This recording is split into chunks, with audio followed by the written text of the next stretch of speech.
Jessie 各位观众朋友们，大家好，欢迎您收看藏人行政中央电视台本周西藏华语新闻节目，我是本期的主持人达桑木。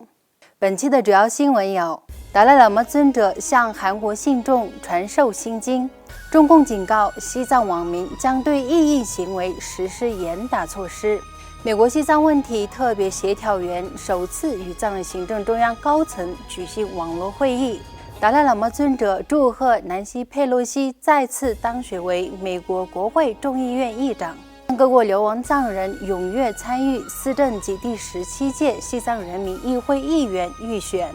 下面请看详细内容。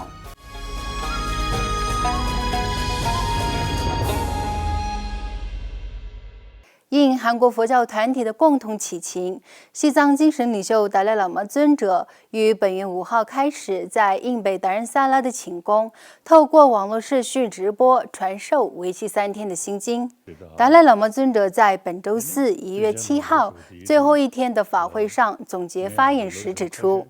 虽然持续受到新冠病毒疫情的影响，前往世界各国访问、举办会议和法会也都受到了限制。但尊者强调将继续透过网络传授佛法。在谈到疫情时，尊者对科学家和医务人员为寻找医疗这一肆虐全球各国的疫情而做出的努力表示赞赏。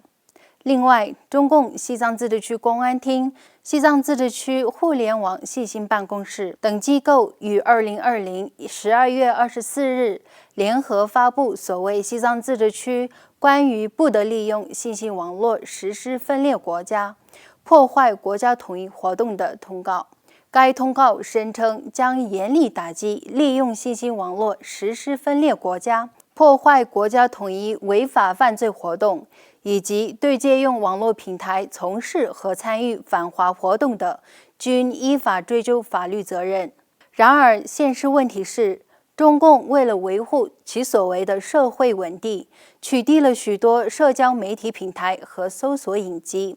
如谷歌、脸书和推特，随之推出信息自由薄弱且符合中共立场的微信和微博等中共社交媒体。任何从事批评共产党和政府、参与人权问题或倡导西藏文化的个人和团体，都将遭到举报和逮捕。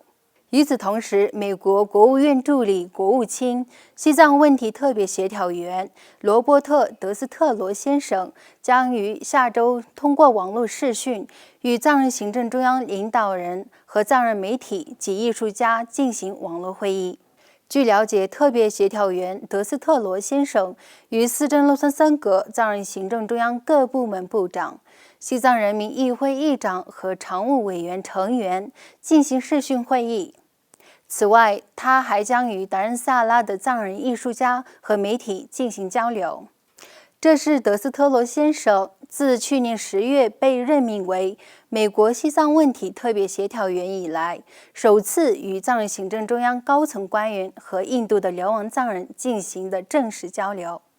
此外，美国国会众议院少数党领袖南希·佩洛西女士在第117届美国国会于1月3日召开的第一场会议上，再次当选为众议院议长，开启她在该职位上的第4个2年任期。对此，西藏精神领袖达赖喇嘛尊者藏人行政中央司政洛桑森格和西藏人民议会副议长伊西平措分别致函佩洛西女士表达祝贺。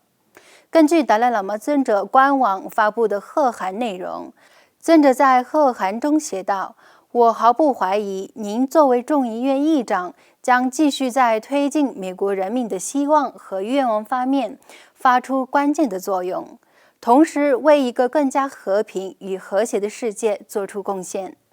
藏人行政中央司政洛桑森格和西藏人民议会副议长伊西平措也相续在贺函中代表藏人行政中央和西藏境内外的全体藏人，祝贺佩洛西女士再次当选为众议院议长。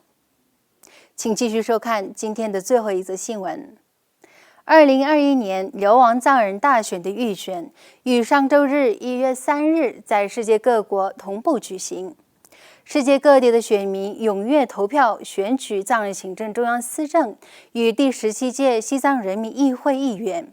尽管受到新冠病毒疫情的影响，但全球各国的藏人民众在2021年大选的初选中展现了非凡的参与度。其中最突出的是年轻一代的藏人，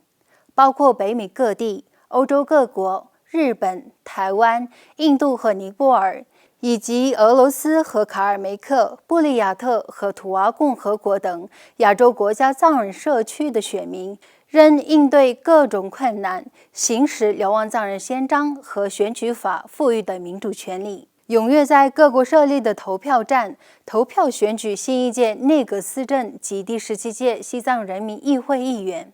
在藏人行政中央所在地印北达仁萨拉，现任司政洛桑桑格和各部门部长与当地藏人民众一道前往投票站进行投票。观众朋友们，以上就是本期节目的全部内容。欲了解更多有关西藏境内外的信息，请登录屏幕下方的网址。感谢大家的收看，我们下期节目再会。